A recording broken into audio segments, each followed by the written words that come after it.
Zambian President Hakainde Hichilema says the private sector in Africa should present specific policy issues or legislations to be tackled by their respective governments in order to secure a quick response. That was part of the policy comments that were made today at the ongoing Inclusive Fintech Summit in Kigali, Rwanda, where the chief host, President Paul Kagame, also was a keynote speaker. Let's take excerpts from President Kagame as well as President Hichilema.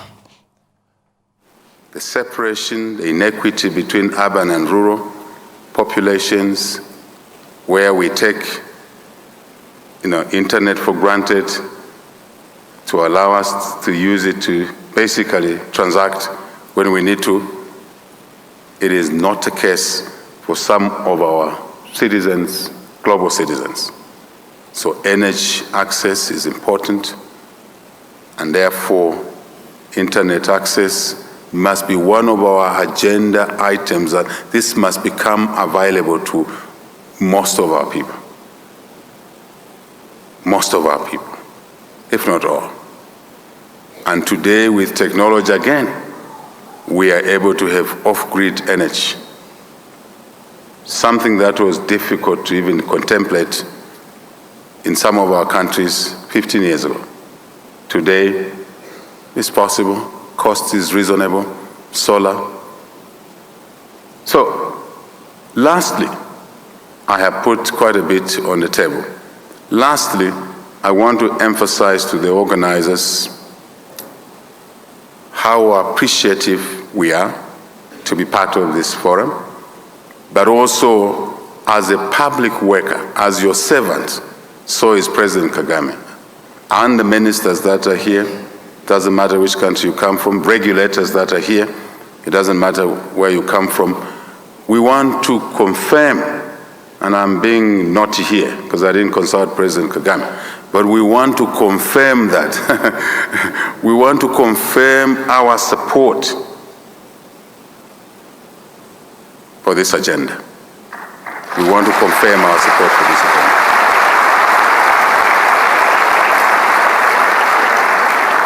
We want to confirm that it's a duty we have, especially that we manage public finances.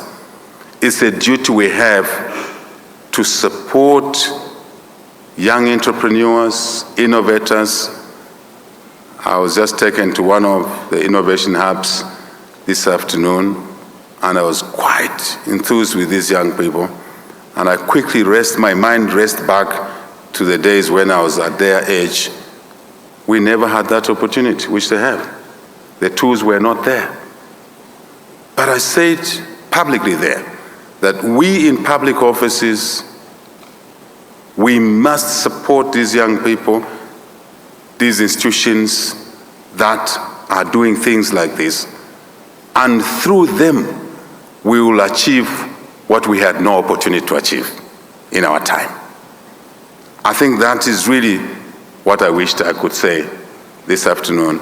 Once more, congratulations, Singapore, Rwanda, participants. Thank you. Africa's demographic dividend has not gone unnoticed by investors who, in recent years, have increased financing to African fintechs.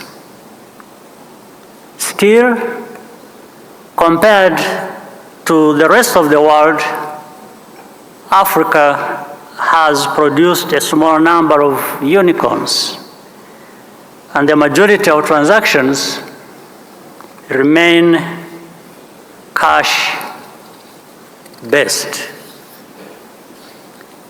To sustain the gains already made, we must forge stronger partnerships and build a more equitable, accessible, and sustainable fintech ecosystem.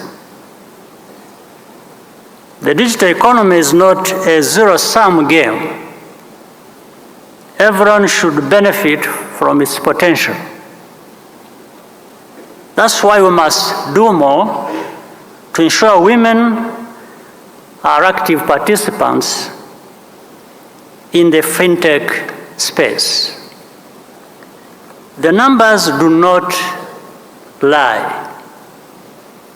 This can have a positive impact on women-owned businesses and on the industry and economies in general. Another persistent challenge is Africa's unharmonized regulatory environment. It affects the ability and speed at which fintechs can scale across different. All right, let's touch down in Kigali now. For more on the Inclusive FinTech Summit, we bring on Arise business correspondent Bosun Omofa. Bosun, you're everywhere. You were just in Ghana, on Western Africa, now you're in Kigali on the other East Coast. Can you give us more about the central focus of this three-day summit in Rwanda? Of course, I'm sure you know, Rotus, that as far as Arise News is concerned, we've got to cover all the other big stories, the big news as they happen on the continent. And I'm sure you know, fintech is a very big space in which Nigeria is a major headliner as far as the continent is concerned. If you look at the number of speakers who have been here from the fintech community, you've had Olugbega, who was the founder and CEO of Flutterwave. You have Dr. Aina, who's the founder of Africa Fintech and Fintech Nigeria, the Chief Operating Officer of Fintech Nigeria, Dr. Brima, was also here. He also spoke on a panel today, as well as others. There are a couple of exhibitions being done as well. So you've got the whole ecosystem of fintech in Africa being discussed. But what is very important about this particular fintech summit, and I'm sure you talk to fintech folks almost on a daily basis on your show, Global Business Report, as well on Fridays, so you drill down very much on this, was the fact that this is the time to bring more markets and find funding for Africa fintechs on the continent because of the headwinds that we're seeing across the global markets with interest rate, inflation, crisis upon crisis happening around the world. So it is time to begin to look at African financial system, the development of financial institutions, the regular commercial banks and other specialized institutions that can support the unicorns. Remember, the funding out there globally is not as easy as it were right now. The cost of funding is going up globally. We missed a number of these, but when the market was soft, Africa was able to raise about $5 billion or more in venture capital over the last 1 year or two, but things are changing. So right now we need to focus more. And that's where you find a lot of finance ministers and banks coming from East Africa, from Rwanda, elsewhere, from Ghana. The CEO of Ghana's Development Bank is also here for this particular conference. You've got the authorities across the various financial institutions, specialized institutions, across Africa attending this. So this is where the rubber meets the tire meets the road as far as fintech is concerned. But again, you listen to President Ichilema and the host President Kagame about why policy is also very important, so to bring energy to this place to support the fintech, the youth and the women who are included. And I very much love the session that had Her Excellency, the First Lady of Rwanda, where she sat down this evening and spoke about why you need more women in fintech. You need more venture capital supporting women-owned businesses within the fintech community. So it's been quite a whole lot. But there's a whole lot more that needs to be done if you look at sustainability, responsibility, and impact of fintech within the African community, access to finance, the payment system operability that will have to be available. All of these are being discussed at the Kigali International Financial Center here. Rotus, back to you.